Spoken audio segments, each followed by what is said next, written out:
Vamos a cambiar de tema. El Ministerio de Educación elevó el presupuesto del plan Yo Confío en mi Escuela, el cual busca financiar remodelaciones a colegios públicos para un posible retorno a clases en marzo. La medida contempla la inversión de 13.000 millones de pesos. Para hablar de este tema y otros de la contingencia nos acompaña el ministro de Educación, Raúl Figueroa. Ministro, bienvenido a Canal 24 Horas. ¿Cómo le va? Muy buenas tardes. Muy buenas tardes, Andrés. Muchas gracias. Ministro, en la práctica, ¿en qué consiste este plan Yo Confío en mi Escuela? ¿Cuántas escuelas entran en este plan? ¿Qué es lo que se va a hacer con esa plata? Cuéntenos un poco el detalle. Sí, el plan Yo Confío en mi Escuela tiene por propósito colaborar con los establecimientos de educación pública para que puedan llevar adelante las mejoras tanto en mobiliario como en infraestructura que les permita cumplir de mejor manera los protocolos sanitarios que ha elaborado el Ministerio de Salud para un eventual retorno a clases presenciales. Esto se enmarca dentro de un programa mayor de apoyo, donde los establecimientos educacionales reciben kits sanitarios con elementos de desinfección, de limpieza, también de protección, como mascarillas y escudos faciales.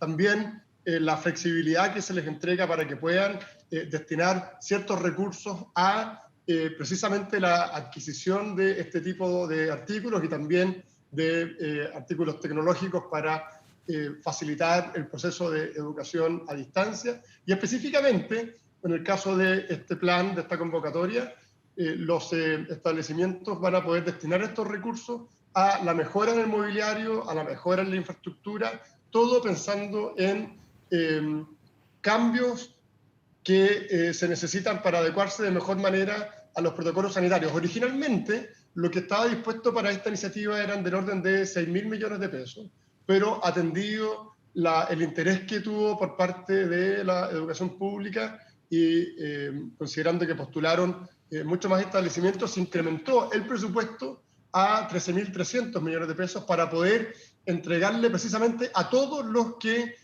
postularon y cumplían con los requisitos. Estamos hablando que por esta vía se va a llegar a del orden de 190 comunas, son más de 380 establecimientos. Todos los que postularon y cumplían con los requisitos van a poder acceder a estos recursos y, como decía, es un complemento a otras medidas que ya se están entregando para que los colegios puedan cumplir con sus propios planes. Recordemos que el 100% de los colegios del país elaboró con un proceso de participación interna sus planes de funcionamiento para el 2021, lo que significa combinar tanto la presencialidad como la educación a distancia, dándole prioridad a la formación de carácter presencial, y todo esto muy vinculado y muy pendiente a lo que sean las condiciones sanitarias y las Ministro. exigencias que la autoridad sanitaria establezca llegado el momento. Ministro, ustedes en el Ministerio hace un tiempo pusieron el 1 de marzo como la fecha para el retorno a clases. Hoy día hay una palabra que resume todo lo que está sucediendo en nuestro país en la incertidumbre, en materia económica, sanitaria, en materia de educación, en todo. ¿Ese 1 de marzo está grabado en piedra o es una fecha obviamente que se puede mover por la contingencia? A ver, acá hay que distinguir una cosa, Andrés, y es bien importante esto porque a veces esta discusión, esta conversación se instala en términos muy binarios, como si todo fuese blanco o negro, y la verdad es que está lleno de matices. El año escolar parte el 1 de marzo. La forma en que ese año escolar va a dar inicio, obviamente que depende de las características que tenga cada comuna y de las condiciones sanitarias en los distintos territorios. Y lo importante es que todos los colegios del país se han preparado para poder iniciar el 1 de marzo, ya sea combinando lo presencial con la educación a distancia y siempre muy pendientes de cuál sea la condición sanitaria en los distintos territorios del país. Entonces, no es que a veces la gente piensa que se dice van a volver todos a clases, todos el mismo día, todos de la misma forma. Eso no es así. Los planes que han presentado los colegios tienen distintas alternativas dependiendo de sus propias realidades. Por ejemplo, algunos establecimientos han planteado que van a poder funcionar efectivamente todo el día porque tienen cómo distribuir a los alumnos. Otros han planteado que tendrán que hacer turnos en la mañana y en la tarde, medias jornadas. Otros han señalado que, por ejemplo, van a tener días alternados, donde algunos días puedan los alumnos ir en forma presencial y otros seguir un proceso de educación a distancia. Va a ser un año totalmente distinto, donde la presencialidad, de acuerdo a los planes que nos han entregado los colegios, va a ser Ministro. una prioridad, pero ciertamente todo esto va de la mano de cómo opera el paso a paso, cómo se van mejorando las condiciones sanitarias o no en las distintas comunas. Pero lo importante es que sí el año escolar va a partir. En algunos colegios, esperamos que sea la gran mayoría, siguiendo estas preparaciones, va a tener un fuerte arraigo presencial. En otros va a tener que ser a distancia. Por ejemplo, si una comuna está en cuarentena, ciertamente va a haber que seguir esperando, pero sí tienen que darse inicio al año porque los alumnos tienen que seguir aprendiendo. En esta misma discusión ha sido tema, ministro, usted lo hemos conversado muchas veces en este mismo canal durante el último año y muchos critican desde el Colegio de Profesores. El ministro Raúl Figueroa está obsesionado con el retorno a las clases presenciales. ¿Es tan así o no, ministro? No, eso es lo que yo quiero aprovechar la oportunidad de explicar bien. Todo esto está lleno de matices. Cuando uno dice que es importante que la presencialidad tenga una prioridad, es lo mismo que dicen los establecimientos educacionales, es lo mismo que ha dicho la UNESCO, es lo mismo que ha dicho UNICEF recientemente en la voz de su secretaria ejecutiva a nivel mundial. Los alumnos necesitan recuperar un ritmo no solo de aprendizaje, sino que de desarrollo socioemocional y recuperar ese espacio de protección que es la escuela. Pero la forma en que eso va a ocurrir, obviamente que está directamente ligada a las exigencias sanitarias, a la realidad sanitaria en cada territorio e insisto, la forma también depende de las características de cada establecimiento. Entonces acá lo que tenemos que hacer es un esfuerzo general para cómo, entendiendo que va a ser un año totalmente distinto, le damos la mejor continuidad al proceso educativo de nuestros alumnos, nos volvemos a centrar en la escuela como un espacio de protección y les entregamos por esta vía un acceso a mejores oportunidades, que es lo que todos buscamos. Acá todos tenemos el mismo objetivo. Ministro, a ver, quiero ponerme también al otro lado un poco del aula, en el lado de los profesores, que es tan importante, quizá una de las labores más importantes en el mundo, junto con los médicos hoy día. A ver, 2 puntos quiero ponerle acá, ministro. ¿Cómo se está trabajando con los profesores para preparar este año escolar? Porque no es lo mismo preparar un año escolar online, preparar un año escolar híbrido, preparar un año escolar presencial. Obviamente que el trabajo de los profesores ahí es tremendo, lo vimos durante el año. ¿Cómo se está trabajando ese punto con los profesores? Y lo segundo que nos preguntan a través de redes sociales, le preguntan, ministro Raúl Figueroa, ¿por qué están casi últimos los profesores para la vacuna, siendo que se requiere al menos 4 semanas para crear anticuerpos? Esas 2 preguntas, ministro. Lo primero, respecto de cómo se están preparando los profesores para este año que va a ser muy desafiante, dice relación primero con cómo desde el Ministerio se han seguido potenciando las capacitaciones para que puedan precisamente los docentes tener mejores herramientas en un proceso de educación que ciertamente va a ser híbrido, donde la prioridad tendrá que estar en la presencial, pero también debemos mantener una fuerte presencia y preparación para llevar adelante procesos de educación a distancia. Y las propias comunidades han hecho ese mismo trabajo. Yo quiero volver a reconocer el gigantesco esfuerzo que han hecho todas las comunidades educativas y muy particularmente los profesores y asistentes de la educación en un año 2020 que fue muy difícil y proyectándolo al 2021 que va a ser también muy, muy distinto. Y por tanto ahí los mecanismos de capacitación que el Ministerio de Educación ha puesto a disposición de los docentes se van a seguir potenciando para poder compatibilizar esto de la mejor manera posible. Respecto de la vacuna, es bueno corregir un error que se instaló. Los profesores están dentro de las prioridades para recibir la vacuna y por lo tanto estamos trabajando coordinadamente con el Ministerio de Salud y también le he pedido al Colegio de Profesores que nos ayude para poder transmitir y organizar ese proceso de vacunación de la mejor manera posible, porque los profesores, los asistentes de la educación, las educadoras de párvulo, son prioritarios. Lo que ocurre es que la primera prioridad la tienen los funcionarios de la salud y luego los adultos mayores, y en la medida que ya esos procesos de vacunación se van terminando, entran en la prioridad de los docentes. Y después de los docentes viene todo el público general, que son más de 10 millones de chilenos. Sí, justamente en ese punto, de acuerdo a las fases que ha ido planteando el gobierno en las vacunaciones, obviamente que este número más acabado lo tiene el Ministerio de Salud, pero lo que usted compete, que es el Ministerio de Educación, al 31 de marzo, de acuerdo a los tiempos que se ha autoimpuesto el gobierno, debiesen estar todos los profesores inoculados, porque es parte de ese grupo de riesgo, ese primer gran grupo, 31 de marzo o el primer trimestre. Bueno, obviamente, como bien señalabas, Andrés, la organización de esto está en manos del Ministerio de Salud. Nosotros lo que estamos haciendo es trabajar con ellos muy coordinadamente. Pero para que tengan una idea, si uno junta profesores, asistentes de la educación, educadores de párvulo, suman del orden de 450.000 personas. 15.000 de ellos están por sobre los 65 años de edad, por lo tanto ya van a tener la vacuna por el hecho de ser adultos mayores.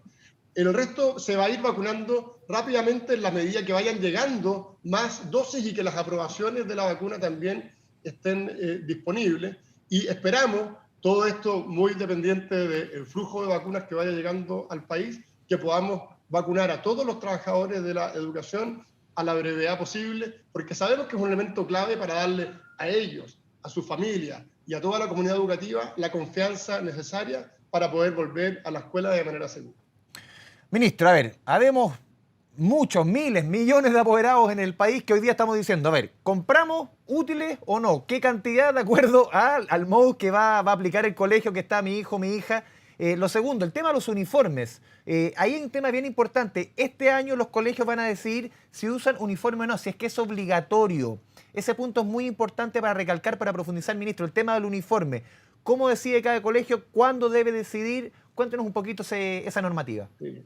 Lo primero, nosotros le hemos recomendado al sistema y a las comunidades educativas que sean obviamente muy prudentes a la hora de enviar las listas de útiles y materiales, que se haga un esfuerzo por reciclar todo aquello que sea posible de reutilizar y de una manera coordinada y consciente de las necesidades de los apoderados, apuntar a que esas listas sean lo más acotadas posible, que se vayan haciendo las compras en la medida que efectivamente se necesiten los materiales para evitar que esto golpee de manera desmedida el bolsillo de los apoderados.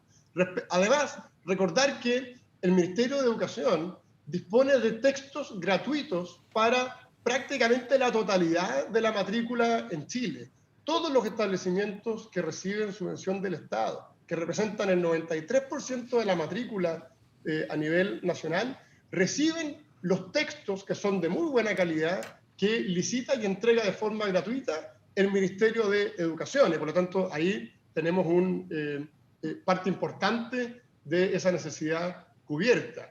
Y además, recordar que el uso del uniforme escolar es, desde hace ya bastante tiempo, el uso obligatorio del uniforme es una determinación de cada comunidad educativa, donde el establecimiento, luego de un trabajo coordinado con los centros de padres y su comunidad, determinan si van a usar o no el uniforme escolar de manera obligatoria. Y es muy importante ahí entonces que cada establecimiento, cada comunidad haga un proceso de reflexión de si es conveniente o no exigirlo este año, de hacer mecanismos más flexibles. Para muchas familias el uso del uniforme es un alivio porque le permite que sus hijos vayan bien vestidos y sin un gasto necesariamente adicional. También a veces se generan discriminaciones que son odiosas y que el uniforme en este caso viene a corregir. Pero lo importante es que es una política que determina cada comunidad. Y nuestro llamado es a que tanto respecto de los útiles como respecto del uniforme escolar sean muy conscientes los colegios respecto de las necesidades de sus familias y no impongan medidas que puedan, en este caso, terminar siendo perjudiciales. Pero puntualmente respecto al tema del uniforme, ¿hay alguna recomendación de parte del Ministerio? Usted lo decía al final, lo desglosaba un poquito, sobre todo en términos de gasto. El uniforme no es un gasto menor. Para un año en que ha sido muy duro en materia económica, quizás el llamado del Ministerio es a repensar dos veces los establecimientos justamente en estos puntos. Obviamente, nuestra recomendación, tanto en lo de los útiles como en los uniformes, es que se tomen las medidas que vayan en directo alivio de los apoderados, pero muy acorde a las características de cada comunidad. A nosotros nos pasa que cuando se levanta el tema de los uniformes escolares, algunas familias nos piden que por favor se pida el uniforme porque les genera un alivio y permite que sus hijos vayan con la ropa adecuada sin generar una presión adicional por comprar otro tipo de ropa. A otras familias les resulta más cómodo no hacerlo, entonces es un trabajo de participación que tiene que llevarse adelante en cada establecimiento. Un último punto, ministro. ¿Están preocupados ustedes respecto a las brechas que se pueden generar respecto a alumnos que vayan a clase presencial, mixta o sencillamente todo online? No solamente entre colegios, sino dentro del mismo colegio. ¿Se pueden generar esa brecha? Bueno, lo que más potencia las brechas educativas es precisamente la suspensión de las clases presenciales. En la medida que la suspensión de clases presenciales se prolonga en el tiempo, tanto la evidencia en Chile como a nivel internacional muestra que, lamentablemente, las brechas de aprendizaje se potencian y el riesgo de deserción escolar aumenta. Y en ese sentido, la mayor continuidad que se le pueda dar a un proceso de participación de manera presencial contribuye a disminuir esas brechas de aprendizaje. Lo decía esta semana, la semana recién pasada, la secretaria ejecutiva de UNICEF, decía que no pueden los niños soportar un año adicional de introducción de clases presenciales porque les termina siendo muy perjudicial. Y en ese sentido, las distintas maneras de organizar los establecimientos generan procesos de continuidad que van a ser siempre más favorables para los alumnos. En algunos casos, atendidas las características del colegio, van a poder ir todos los días, en algunos casos medias jornadas, en otros van a tener que alternar los días, pero eso siempre desde el punto de vista de disminuir las brechas de aprendizaje va a ser más positivo que la escuela cerrada en términos físicos y un proceso a distancia, que es lo que genera, y esto tanto en Chile como en el resto del mundo, mayores diferencias. Raúl Figueroa, ministro de Educación, le agradecemos este espacio con Canal 24 Horas. Muy buenas tardes. Muchas gracias, Andrés. Hasta luego.